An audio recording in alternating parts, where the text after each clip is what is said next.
Hello guys, welcome back to my channel. চলে এসেছি আজকে একটি মজাদার কেক রেসিপি নিয়ে।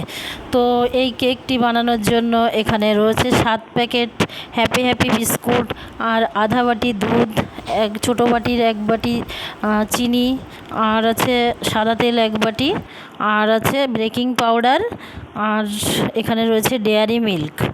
তো কেকটি বানানোর জন্য তেমন বেশি খরচ লাগে না। এবার আমি ফার্স্টে মিক্সচারে বিস্কুটগুলোকে গুঁড়ো করে নেব। একে একে দিয়ে দিলাম বিস্কুটগুলো।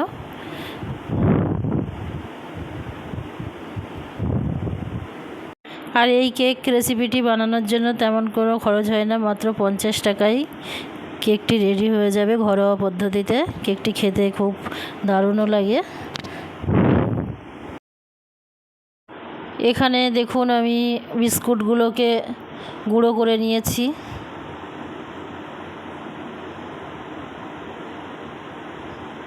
তারপর একটি পাত্রে বিস্কুটগুলোকে একটি পাত্রে ঢেলে নিলাম।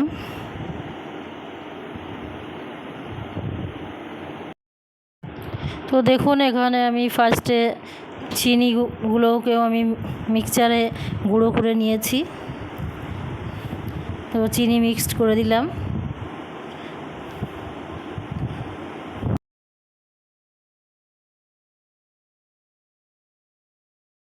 তারপরে আমি হাফ চামচ বেকিং পাউডার দিয়ে দিলাম, দিয়ে ভালো করে আবার মিক্সড করব।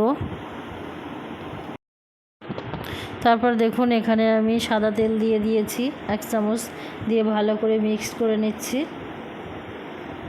দিয়ে তারপরে আবার একটু তেল দিলাম। এরপর আমি দুধ ঢেলে দিলাম। দুধ একটু অল্প অল্প করে দিতে হবে, আর নাড়তে হবে, ভালো করে মিক্সড করতে হবে আর কি। একবারে যদি দুধটা পুরো ঢেলে দেওয়া হয় তাহলে ব্যাটারটা হালকা হয়ে যাবে। তার জন্য আমি অল্প অল্প করে দুধ দেবো আর মিক্স করব।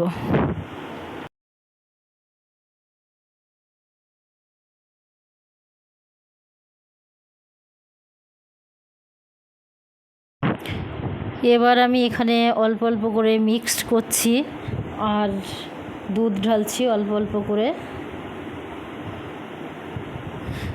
যাতে গোলাটা আবার বেশি হালকা না হয়ে যায়। তার জন্য আমি অল্প অল্প করে দেব দুধটা।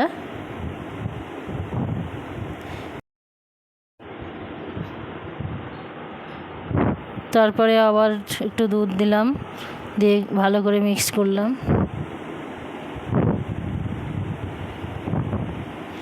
দেখুন এখানে ব্যাটারটা আমার রেডি হয়ে এসেছে, একেবারে পারফেক্ট হয়ে গেছে কেক তৈরির জন্য। এবার এটাকে আমি একটা পাত্রে ঢালবো। তার আগে পাত্রের নিচে একটা আমি কাগজ কেটে নিয়েছি আগে থেকে। তারপর এর ভিতরে আমি একটু কাজু বাদাম দিয়ে দিচ্ছি, দিয়ে এটাকে আবার নেড়ে দিলাম ভালো করে।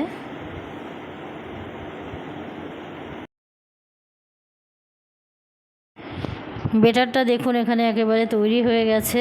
দিয়ে ব্যাটারটা ঢাকা দিয়ে দিলাম আধা ঘন্টার জন্য। তারপরে দেখুন এখানে আমি একটা গোল করে কাগজ কেটে নিয়েছি। তো কাগজটার পরে আমি তেল দিয়ে দিচ্ছি। ভালো করে চামচ দিয়ে তেলটা চারিপাশে মাখিয়ে দিতে হবে। এরপর দেখুন পাত্রের উপরে কাগজটা দিয়ে আমি ব্যাটারটা ঢেলে দেব। এখানে ব্যাটারটা ঢেলে দিচ্ছি।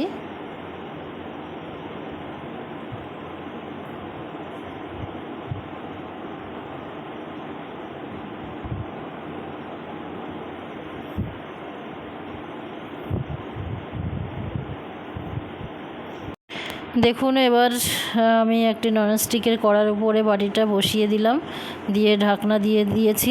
এবার 10 মিনিট পরে ঢাকনাটা তুলে দেখি একদম আমার কেকটা রেডি হয়ে গেছে, পারফেক্ট হয়ে গেছে। তো আমার এখানে দেখুন আমি একটা কাঠি দিয়ে দেখলাম যে কাঠির গায়ে কোথাও লেগে নেই কেক। তো এতেই বুঝলাম আমি এটা পারফেক্ট হয়ে গেছে কেকটা। তারপরে এখানে আমি ডেয়ারি মিল্ক একটা বাটিতে নিয়ে গরম জলে একটু গুলিয়ে নিচ্ছি। ডেকোরেশনের জন্য। তো দেখুন এখানে আমি কেকটা একটা প্লেটের উপরে ঢেলে দিয়েছি। তারপর এখানে ডেকোরেশনের জন্য ডেয়ারি মিল্ক দিয়ে দিচ্ছি।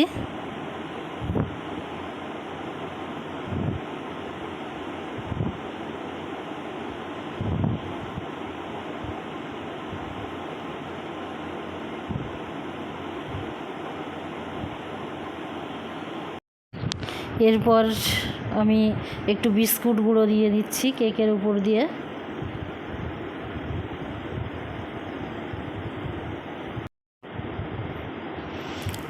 এরপর আমি এক এক করে কাজুগুলোকে দিয়ে দেব কেকের উপর।